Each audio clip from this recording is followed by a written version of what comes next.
नमस्कार, आप देख रहे हैं मनी गुरु और आपके साथ मैं हूं शिल्पा। निवेश करते समय ज्यादातर लोग सामान्य बातों का ध्यान नहीं रखते, जैसे कि किस स्कीम में निवेश कर रहे हैं, निवेश डेट में कर रहे हैं या इक्विटी में।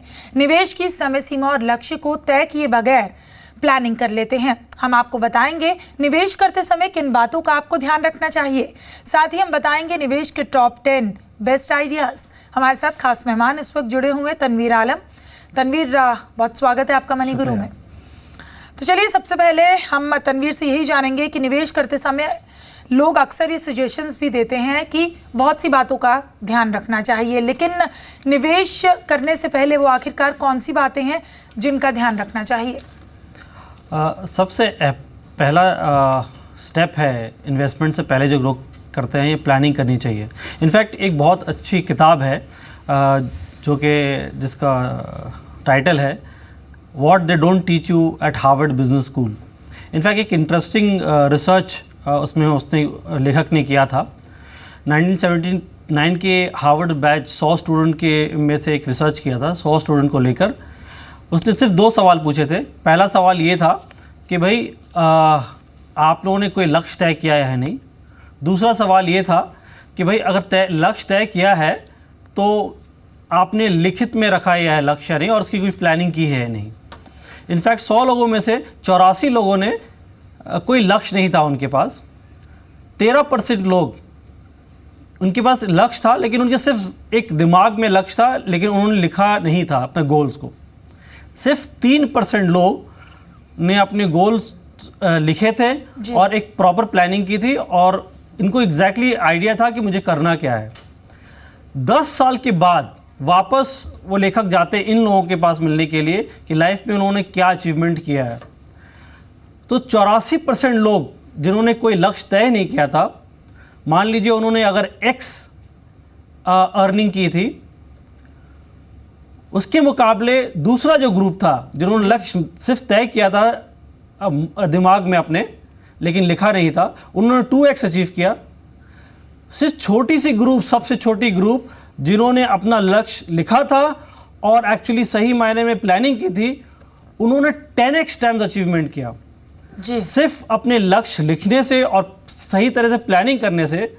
सिमिलरली आपके फाइनेंस पे अगर आप फाइनेंशियल प्लानिंग करते हैं तो आप सेम अमाउंट ऑफ मनी, उसी पैसे से बहुत अधिकतर आप अपने अर्निंग कर सकते हैं, या आपकी जो पूंजी जमा होगी बहुत ज़्यादा जमा होगी। जी तनवीर जी, ये बताइए, यहाँ पे आपने लक्ष्य का जिक्र किया और अक्सर ये देखा जाता है कि किसी भी इन्वेस्टमेंट स्कीम लेने से पहले हम में से बहुत से ऐसे लोग हैं जिन्हें अपने टारगेट का पता ही नहीं है कि कितनी स्कीम से कितना रिटर्न वो चाहते हैं और आने वाले 15 या 20 सालों में जिसके लिए वो निवेश कर रहे हैं कितना टारगेट है उनका, कितना कॉर्पस उनके पास इकट्ठा होना चाहिए। तो क्या लक्ष्य निर्धारित करने के बाद ये साफ है कि हमें कोई भी स्कीम लेने में आसानी हो जाती है, और प्लानिंग ज़रूरी क्यों है इसकी? बिल्कुल। इनफैक्ट लक्ष्य को ही डिसाइड करना चाहिए कि आप कौन से प्रोडक्ट में निवेश करेंगे। देखिए, प्रोडक्ट कोई ख़राब नहीं है, आपके पर्सनल, इसीलिए से पर्सनल फाइनेंस कहा गया, आपके पर्सनल फाइनेंशियल सिचुएशन को देखते हुए और आपके गोल कितनी अवधि के बाद है, किस समय के बाद है, इसी हिसाब से प्रोडक्ट काम आता है। मान लीजिए एक मेडिसिन है आइबुजेसिक। लोग ज़्यादातर फीवर में या बहुत बदन हाथ दर्द हो, बॉडी इन्फ्लेमेशन हो, उसमें काम आता है। लेकिन अगर आपको किसी पेशेंट को डेंगू हुआ है, सिम्टम्स में वही रहेगा, फीवर रहेगा और बदन हाथ में काफ़ी दर्द होती है, उसे बोन ब्रेकिंग डिजीज़ भी कहते हैं। लेकिन गलती से किसी पेशेंट ने अगर डेंगू के समय आइबुजेसिक ले लिया, मोस्ट लाइकली उस पेशेंट की मौत भी हो सकती है। देखिए, सिम्टम सेम है, दवा भी सेम है, लेकिन आउटकम बहुत डिफरेंट है। तो इसी तरह फाइनेंशियल प्रोडक्ट्स है। अगर फाइनेंशियल प्रोडक्ट्स आप अपने लक्ष्य के हिसाब से चुनेंगे तो आपको उसके सही फायदे होंगे, वरना उसके विपरीत या नुकसान भी हो सकता है। जी, और यहाँ पर ये भी सवाल ज़रूर मन में रहता है कि अभी तो शायद नौकरी शुरू की है, पहली सैलरी है, तो अभी बहुत वक्त है कि जब हम कोई भी इन्वेस्टमेंट स्कीम लें। लेकिन क्या वाकई ये कैसे डिसाइड किया जाए कि यही सही समय है जब हमें निवेश की प्लानिंग करनी चाहिए? देखिए, निवेश की शुरुआत जितनी जल्दी आप करेंगे उतना ज़्यादा ही फ़ायदा होगा। इन्वेस्टमेंट में एक ही फॉर्मूला है और उसे सीक्रेट फार्मूला कह ले, वो है पावर ऑफ कंपाउंडिंग। लोग अक्सर क्या होता है कि उस तस्वीर का एक हिस्सा देखते हैं जो कि रिटर्न। अगर उसकी फार्मूला देखेंगे, उसका फार्मूला है amount equals to principal with in bracket 1 plus R return, और ब्रैकेट क्लोज करके जो ऊपर एक्सपोनेंशियल आता है एन इस टाइम होराइजन। लोग अक्सर सिर्फ एक हिस्सा देखते हैं रिटर्न का। प्रोडक्ट खरीदते वक्त यही पूछते हैं भाई इसमें कितना रिटर्न मिलेगा, लेकिन एक्सपोनेंशियल ग्रोथ जो आती है वो सिर्फ टाइम होराइजन से आती है। तो अगर आप टाइम होराइजन आपके पास बहुत लंबा है तो आप बहुत अच्छे तरह से और बहुत आसानी से बहुत सिग्निफिकेंट, बहुत बड़ा वेल्थ क्रिएट कर पाएंगे। जी, हम किसी भी स्कीम में निवेश करने से पहले ब्रोकर या इन्वेस्टमेंट प्लानर जो होते हैं उनसे बात करते हैं, वो हमें समझाते हैं। तो ये किस तरीके से एश्योर एक इंडिविजुअल कर सकता है कि जिस इन्वेस्टमेंट प्लानर के पास वो जा रहे हैं, जिसको वो कांटेक्ट कर रहे हैं, वो 100% सही उनके फ़ायदे की बात ही करेगा? देखिए, दो सवाल बहुत इंपॉर्टेंट है। अगर ये आप सही मायने में अगर किसी एडवाइज़र से पूछें और वो सही से एक्सप्लेन करें, और थोड़ी बहुत रिसर्च आपको खुद भी करनी चाहिए क्योंकि आखिर में ये आपका ही पैसा है। देखिए, सबसे अहम सवाल है, लोग इसके फ़ायदे आपको बताते हैं, उसके रिस्क नहीं बताते। तो आप सबसे पहले उनसे पूछिए, आपने फ़ायदा तो बता दिया, इसके रिटर्न्स ये आएंगे, इसका डाउनसाइड रिस्क क्या है? एक दूसरा सवाल, आप एज एन एडवाइज़र आप इस रिस्क को कैसे मैनेज करेंगे या मिटिगेट करेंगे या रिड्यूस करेंगे? तीसरा सवाल, ये प्रोडक्ट जो आप मुझे बेच रहे हैं इसका एक्सपेंस रेशो क्या है, मुझे इनडायरेक्ट या डायरेक्ट कॉस्ट क्या पड़ रहा है इसका? ये 3 सवाल अगर सही से उसने एडवाइज़र ने आपको आंसर कर दिया तो आपके हित में बहुत ईजिली वो आपको वो प्रोडक्ट आपके फ़ायदे के लिए काम आएगा। और अक्सर हम किसी भी अगर स्कीम में निवेश करते हैं तो हम सबसे पहले उसका रिटर्न देखते हैं। क्या यही सही है कि जहाँ पर भारी भरकम रिटर्न हमें मिल रहा हो वही स्कीम हमारे लिए सही रहती है? नहीं, ये तो बेसिकली एक तरह से आपको, जैसे आप गाड़ी ड्राइव कर रहे हैं रियर व्यू मिरर देख के, जो कि घातक हो सकता है।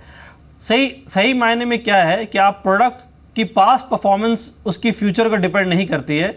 आपको क्या देखना चाहिए कि ये प्रोडक्ट इसने हर अच्छे बुरे मार्केट में कैसे परफॉर्म किया है, वो सिर्फ आपको हिंट करता है कि इसकी पास्ट परफॉर्मेंस कैसी रही है। लेकिन आने वाले समय के लिए आपको सिंपल सा फॉर्मूला यूज़ करना चाहिए कि अगर आप जोखिम भरा जो प्रोडक्ट होता है इक्विटी म्यूचुअल फंड, वो आप लंबे समय के लिए यूज़ करें, मान लीजिए 10 साल के लिए, और आप अगर आपकी अब टाइम होराइजन कम है, 5 साल की है, तो आप बैलेंस फंड जैसे प्रोडक्ट यूज़ करें।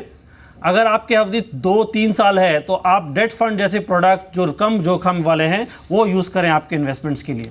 जी, और जहाँ पर स्कीम की बात आती है, कोई भी स्कीम अगर आप लेना चाहते हैं, अक्सर लोग पेपर में एडवर्टीजमेंट आया उसको देखकर, या आपके किसी कलीग या रिश्तेदार ने अगर वो स्कीम ली है तो आप उस स्कीम की तरफ आगे निवेश करने के लिए बढ़ते हैं, जो कि अक्सर कई बार देखा जाता है कि वो इतना सही कदम आपकी इन्वेस्टमेंट प्लानिंग को देखकर नहीं हो सकता है। तो स्कीम को किस तरीके से समझना चाहिए? देखिए, स्कीम को वही कह रहा हूँ, स्कीम को आप अपने रिस्क एपेटाइट और दूसरी बात यह है कि टाइम होराइजन ऑफ इन्वेस्टमेंट, ये इसको दोनों में ध्यान में रखते हुए ही आप स्कीम सिलेक्शन करें। मान लीजिए आपके किसी रिलेटिव या दोस्त ने एक इक्विटी फंड में इन्वेस्ट किया है और उसने सही समय में इन्वेस्ट कर दिया, पिछले का 5 साल का रिटर्न अच्छा है। आने वाले 5 साल में आपने अगर गलत समय में इन्वेस्ट कर दिया, हो सकता है आने वाले 3-5 साल में आपको नेगेटिव रिटर्न का सामना करना पड़े। तो इक्विटी में निवेश करते वक्त ध्यान रखें कि इसकी टाइम होराइजन जो है कम से कम आप 10 साल का मान के चलें, क्योंकि 10 साल के पीरियड में इंडियन स्टॉक मार्केट ने कभी भी रिटर्न डिस्ट्रॉय नहीं किया है।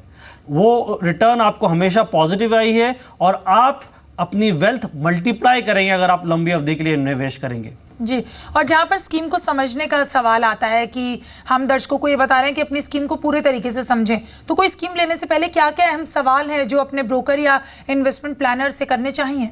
ओके, सबसे पहले ये कि अगर आप ये स्कीम म्यूचुअल फंड का है, अगर आप मुझे इसमें निवेश करने जा रहे हैं, तो आप इससे पूछिए ये फंड मैनेजर ये पैसे, मेरा पैसा कहाँ निवेश करेंगे, ये आप उनसे दोबारा पूछिए। तो वो जाहिर सी बात बताएंगे कि आप डिपॉजिट में इन्वेस्ट करेंगे या बॉन्ड में इन्वेस्ट करेंगे या इक्विटी में इन्वेस्ट करेंगे।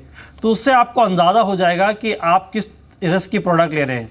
उसके अलावा म्यूचुअल फंड ने बहुत आसान बनाने के लिए ये प्रोडक्ट को कलर से डिनोमिनेट किया है कि ये प्रोडक्ट ब्लू है, येलो है या डार्क ब्राउन है। डार्क ब्राउन प्रोडक्ट वो रिस्की प्रोडक्ट होता है, तो आप वो उससे एक अंदाज़ा लगा सकते हैं कि ये प्रोडक्ट में जोखिम है या नहीं है। दूसरा है इस प्रोडक्ट ये फंड मैनेजर कहाँ निवेश करेंगे। तीसरा है कि इसकी एक्सपेंस रेशियो क्या है, और इसके रिस्क अगर है तो ये फंड मैनेजर कैसे रिस्क मैनेज करेंगे, या एज एन एडवाइज़र आप जब मैं पैसे इन्वेस्ट कर रहे हैं तो आप इसका रिस्क कैसे मैनेज करेंगे और या रिस्क कैसे रिड्यूस करेंगे। जी, और लॉन्ग टर्म और शॉर्ट टर्म के बीच में भी अक्सर लोग बहुत कंफ्यूज दिखते हैं, तो किस तरीके से उस कंफ्यूजन को दूर किया जा सकता है तनवीर, क्योंकि लॉन्ग टर्म और शॉर्ट टर्म रिटर्न में कौन सा बेहतर रहता है? क्या ये सिर्फ इन्वेस्टमेंट प्लान को देख के ही समझा जा सकता है? ओके, बहुत अच्छा सवाल है। इनफैक्ट क्या होता है कि ज़्यादातर लोग ये गलती करते हैं कि उनके पास क्लियर डायरेक्शन नहीं होता है कि भाई ये पैसा लंबी अवधि के लिए रखें या शॉर्ट अवधि के लिए रखें। तो अक्सर क्या करते हैं, वो शॉर्ट टर्म डिपॉजिट या शॉर्ट टर्म में लगते हैं, चलो मैं 3 साल के लिए लगाता हूँ, उसके बाद इन्वेस्ट करने के बाद फिर मैं देखूँगा कैसा परफॉर्मेंस रहा। देखिए, एक मिस्टेक बहुत लोग करते हैं, अब मेरे ख्याल से मेरे क्लाइंट 90% लोग ऐसे मिस्टेक करते हैं। लॉन्ग टर्म इन्वेस्टमेंट को वो शॉर्ट टर्म के नज़रिए से देख के शॉर्ट टर्म में इन्वेस्ट करते हैं। मैंने कहा था कि वेल्थ क्रिएशन का एक ही फॉर्मूला है और वो है पावर ऑफ कंपाउंडिंग। दूसरी बात मैं बता दूं, पावर ऑफ कंपाउंडिंग 5 साल की कम अवधि के लिए सही तरह से काम नहीं करता। ये एफिशिएंटली वर्क तभी करता है जब आपकी टाइम होराइजन बहुत लंबी हो।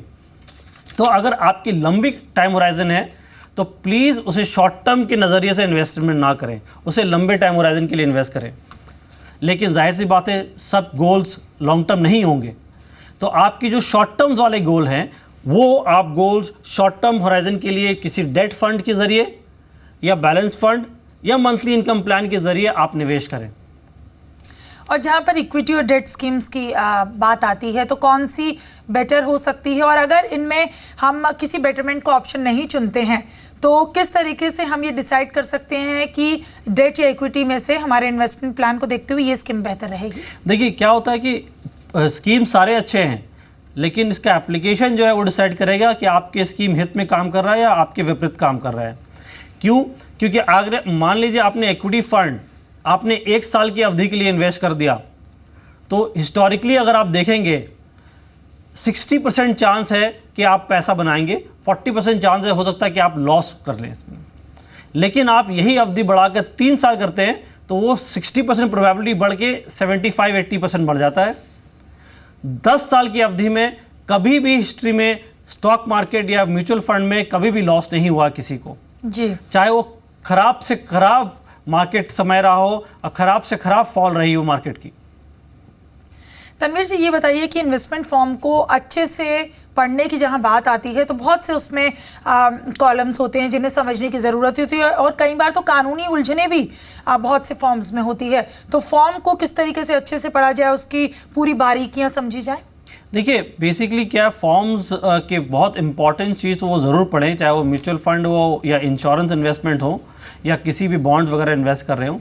देखिए क्या है कि उसके बेसिक्स जो है, फंड्स कहाँ इन्वेस्ट कर रहे हैं, इसका फंड फिलॉसफी क्या है, और ये इसकी ट्रैक रिकॉर्ड क्या रही है, और इसमें एक्सपेंस रेशियो वगैरह क्या है, और वो क्लियरली रिस्क डिफाइन करते हैं और रिस्क भी पढ़ लें।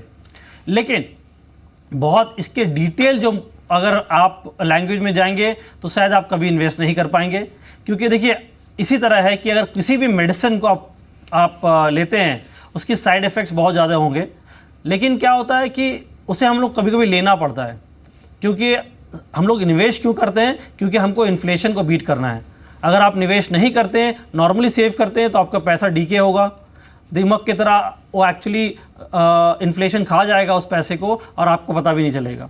तो उसी मेडिसिन की तरह है वो कि थोड़ी बहुत आपको उसमें रिस्क फैक्टर दिखेगा, लेकिन ये आपके एडवाइज़र या फंड मैनेजर कैसे रिस्क मैनेज करते हैं वो आपको समझना बहुत ज़रूरी है। और उससे आप बिल्कुल जब तक नहीं समझें, मेरा तो ये मानना है कि आपको 1 रुपया पैसे भी नहीं लगाना चाहिए जी। लेकिन यहाँ पर तनवीर, पोस्ट टैक्स रिटर्न अक्सर लोग निवेश करने से पहले नहीं देखते हैं, सिर्फ और सिर्फ प्री टैक्स रिटर्न कितना है वो देखते हैं। तो पोस्ट टैक्स रिटर्न देखना कितना इम्पोर्टेंट है?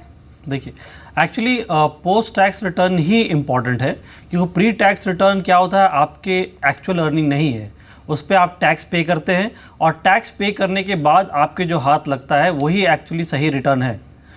लेकिन वो रिटर्न क्यों इम्पॉर्टेंट है कि अगर वो रिटर्न आपके इन्फ्लेशन से नीचे रहा जी, या इन्फ्लेशन को बीट नहीं कर पाया, तब क्या होता है कि ये पैसा आप सिर्फ आपको सब ये ग्रो कर रहा है, वर्चुअली ग्रो कर रहा है आपके माइंड में, लेकिन एक्चुअली ये पैसे की वैल्यू कम होती जा रही है, वो एक्चुअली ग्रो नहीं कर रहा है, इसीलिए वो बहुत इंपॉर्टेंट रहता है। तो चलिए अगर गोल प्लानिंग की हम यहाँ बात करें कि अपना लक्ष्य निर्धारित करना बहुत ज़रूरी है कोई भी इन्वेस्टमेंट लेने से पहले, लेकिन गोल प्लानिंग के जो इम्पोर्टेंट कंपोनेंट्स हैं वो कौन कौन से हैं? देखिए, एक हमारा ट्रेडमार्क फार्मूला है, मैं आपको शेयर कर लेता हूँ। वो हम डिफाइन करते हैं ERGRE से, मीन्स कहीं भी कैसे भी स्पेल करें ERGRE होगा जी। सबसे पहले जो, और ये एक्चुअली पिरामिड के फॉर्म में था। पिरामिड जो है एक सिंबॉलिक है कि वर्ल्ड का सबसे स्टेबल स्ट्रक्चर है, इसीलिए सिंबॉलिक है, और इसी नज़रिए से क्रिएट किया गया है कि आपके फाइनेंसेस भी स्टेबल हों।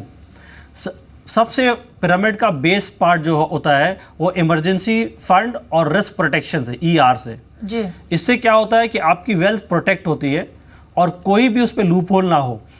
तो इमरजेंसी फंड क्या करता है? इमरजेंसी फंड आपके लॉन्ग टर्म इन्वेस्टमेंट, किसी भी प्रॉब्लम आए तो लॉन्ग टर्म इन्वेस्टमेंट आपको तोड़ना ना पड़े, इसीलिए वो इमरजेंसी फंड क्रिएट किया जाता है। आर जाके रिस्क प्रोटेक्शन, बेसिकली क्या, उसमें 3-4 हिस्से होते हैं। एक तो है कि आपको ऑनलाइन टर्म इंश्योरेंस बहुत ज़रूरी बाय करनी चाहिए, वो एक इनकम रिप्लेसमेंट के ज़रिया होता है कि आपके गॉड फॉरबिड आपकी डेथ हो जाती है तो आपके फैमिली मेम्बर सफ़र ना करें जी। दूसरी इंपॉर्टेंट बात है जो कि हेल्थ इंश्योरेंस है, चाहे वो कंपनी प्रोवाइडेड आपके पास हो लेकिन आप फिर भी आप ज़रूर लें। तीसरा है कि अगर आपकी फैमिली में कोई क्रिटिकल इलनेस है तो आप ज़रूर क्रिटिकल इलनेस ऐड करें। चौथा, आपके पास एसेट है जैसे घर वगैरह या कार, उसकी ज़रूर इंश्योरेंस करें जी। ये क्या होता है कि ये अगर आपने संपूर्ण अगर प्लानिंग कर ली तो आपकी रिस्क प्रोटेक्शन हो जाती है, आपकी वेल्थ प्रोटेक्ट होती है। जी, ये गोल बताइए। जी, जी और आर होता है गोल प्लानिंग और रिटायरमेंट प्लानिंग। बेसिकली इस प्लानिंग के जरिए हम क्या करते हैं, आप निवेश करते हैं, आपके वेल्थ को ग्रो करते हैं। और फाइनल जो ई है एस्टेट प्लानिंग, जो कि बेसिकली आप इसको देखेंगे 3 हिस्से में बटा हुआ है। आप अपने वेल्थ को प्रोटेक्ट करते हैं, ग्रो करते हैं और फिर सीमलेसली ट्रांसफर करते हैं अपने लव्ड वंस के थ्रू वेल्थ प्लानिंग, जिसे एस्टेट प्लानिंग भी कहते हैं। तो अगर आपने फाइनेंशियल प्लानिंग पूरी मुकम्मल इस तरह की है तो इसी वजह इस तरह आप अपने वेल्थ को प्रोटेक्ट करेंगे, ग्रो करेंगे और सीमलेसली ट्रांसफर करेंगे। और पोर्टफोलियो बनाते हुए किन बातों का ध्यान रखना चाहिए डेट और इक्विटी की स्कीम्स के लिहाज से? देखिए, एक्चुअली बहुत से लोग थंब रूल यूज़ करते हैं, मैं थंब रूल का फ़ैन नहीं हूँ। एंड वो थंब रूल क्या यूज़ करते हैं बेसिकली कि आपका जो एज है अब माइनस दैट जो बैलेंस 100 माइनस एज आपका इक्विटी पोर्टफोलियो होना चाहिए, जो कि मेरे मानने से सही नहीं है। मैं तो सिंपल यही कहूँगा कि आपकी जो लॉन्ग टर्म गोल्स हैं, जो 7, 8, 9, 10 साल वाले गोल्स हैं, वो इक्विटी फंड के ज़रिए फंड करें, जिसे ग्रोथ एसेट कहते हैं। आपके जो 3 से 5 और 7 साल वाले फंड है वो MIP और बैलेंस फंड के ज़रिए फंड करें। और जो उसकी शॉर्ट टर्म गोल्स हैं, चाहे वो वेकेशन प्लानिंग हो या इमरजेंसी फंड हो या आप 1-2 साल में कोई भी आपके लक्ष्य आ रहे हो, गोल्स हो, उसे आप डेट फंड के ज़रिए फंड करें। इस तरह आप अपनी एसेट एलोकेशन करें और वो आपके लिए पर्सनल होगा और आपके लिए हित में होगा। और आय और निवेश में भी अक्सर लोग बैलेंस नहीं कर पाते हैं, जिससे कि जो प्रॉपर इन्वेस्टमेंट रिटर्न होता है वो उन्हें नहीं मिल सकता है। क्या ज़्यादा से ज़्यादा निवेश करना चाहिए? किस तरीके से आय और साथ ही साथ निवेश में बैलेंस बनाया जा सकता है? सबसे कॉमन मिस्टेक लोग पहले करते हैं क्या है, ये आप अगर अपनी बजट प्लानिंग करते हैं, आपने हमेशा देखा होगा आप अपने पहले एक्सपेंडिचर लिखते हैं कि मुझे एक्सपेंडिचर ये है, हमारे ये खर्च है जी। उसके बाद जो बचता है तो आप सोचते हैं कि मैं निवेश करूंगा, बल्कि वो उल्टा होना चाहिए। आपको निवेश का अमाउंट सबसे पहले निकालना चाहिए और उस पे से जो बचे फिर आपको उसमें एक्सपेंडिचर डिफाइन करना चाहिए। इससे क्या होगा, आपकी एक डिसिप्लिन बनती रहेगी इन्वेस्टमेंट की और ये डिसिप्लिन ही आपको आपके लिए वेल्थ क्रिएट करेगी लॉन्ग टर्म में। जी, बहुत शुक्रिया तनवीर इस तमाम बातचीत के लिए। तो निवेश अगर आप डेट में कर रहे हैं, इक्विटी में, लेकिन अपने फाइनेंशियल प्लानर से पहले आपको पूरा फॉर्म यहाँ पर समझना है। बहुत सी बातों का आपको ध्यान रखना है जो हमारे एक्सपर्ट थे उन्होंने आपको बताया, और साथ ही साथ गोल प्लानिंग भी उतनी ही ज़रूरी है। किसी भी इन्वेस्टमेंट प्लान को लेने से पहले अपना लक्ष्य ज़रूर निर्धारित कर लें।